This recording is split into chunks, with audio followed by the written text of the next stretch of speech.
Assalamualaikum warahmatullahi wabarakatuh. Berjumpa dengan saya dalam sebuah media pembelajaran, yaitu pada mata pelajaran fikih kelas 4 dengan pokok bahasan materi fikih, yaitu tentang tanda-tanda balik. Baiklah, sebelum kita belajar, marilah kita awali dengan bacaan basmalah bersama-sama. Bismillahirrahmanirrahim. Oke, teman-teman. Pertemuan sebelumnya kita sudah membahas materi tentang hitam. Pada pertemuan hari ini kita akan belajar tentang tanda-tanda dari balik. Sebelumnya, saya mau bertanya, apakah teman-teman di sini sudah ada yang balik? Kita bahas bersama-sama ya. Menurut ilmu fikih, balik memiliki arti cukup umur atau akil balik. Seseorang yang telah balik sudah dikenakan tanggung jawab atas segala perbuatan yang dia lakukan. Apakah teman-teman sudah mengetahui tanda-tanda balik? Untuk lebih jelasnya, yuk kita sama-sama kita bahas. Yang pertama ada pengertian balik. Balik artinya sampai. Sedangkan menurut istilah, balik adalah telah sampainya usia seseorang pada tahap pendewasaan. Balik juga merupakan masa peralihan dari masa kanak-kanak ke masa dewasa. Mungkin teman-teman di sini sudah ada sebagian yang sudah balik. Kalau untuk perempuan mungkin ada yang sudah haid. Kalau yang laki-laki mungkin ada yang sudah mimpi basah atau ihtilam. Oke, seseorang yang sudah balik akan mengalami perubahan secara fisik, baik itu laki-laki maupun perempuan.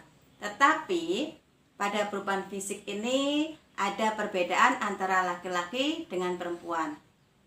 Nah, untuk yang laki-laki, perubahan fisiknya itu ada tumbuh rambut di berbagai bagian tubuh, kemudian suaranya membesar, dan yang ketiga mengalami pertumbuhan dengan cepat. Contohnya menjadi lebih tinggi dengan cepat dan menjadi lebih berat timbangannya secara lebih cepat.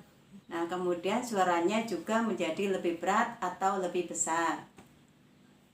Oke, kalau untuk perempuan, suaranya menjadi lebih lembut dan pertumbuhan tubuh yang membedakan antara laki-laki dengan perempuan. Jadi terlihat sangat jelas perbedaan antara perubahan fisik ketika sudah balik antara laki-laki dan perempuan. Oke, sampai sini jelas ya. Nah, kalau sudah jelas, saya lanjutkan ya. Nah, selain teman-teman mengalami perubahan fisik, apabila teman-teman sudah mencapai usia balik, biasanya teman-teman juga mengalami tanda-tanda balik.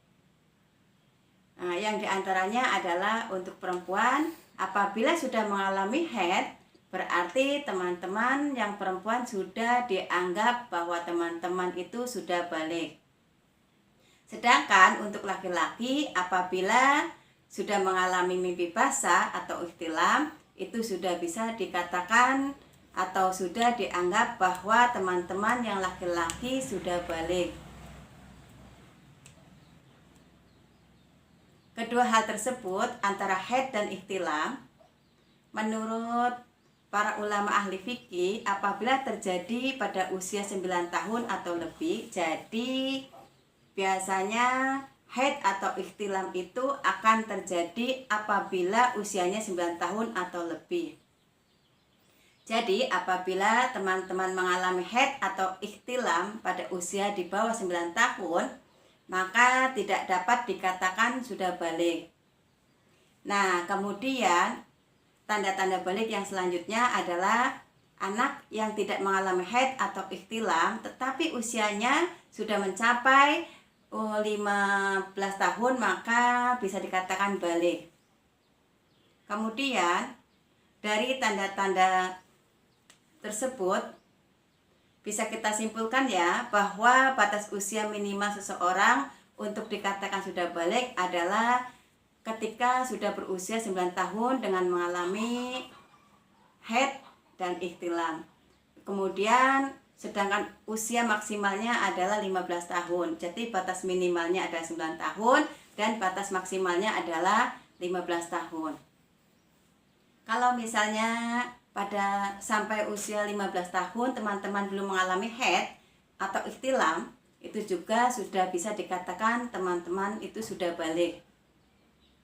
Selain dari yang telah disebutkan, apabila seorang anak telah dapat membedakan mana yang baik dan yang buruk, itu juga sudah bisa dikatakan atau disebut memasuki masa balik atau disebut juga tamyiz.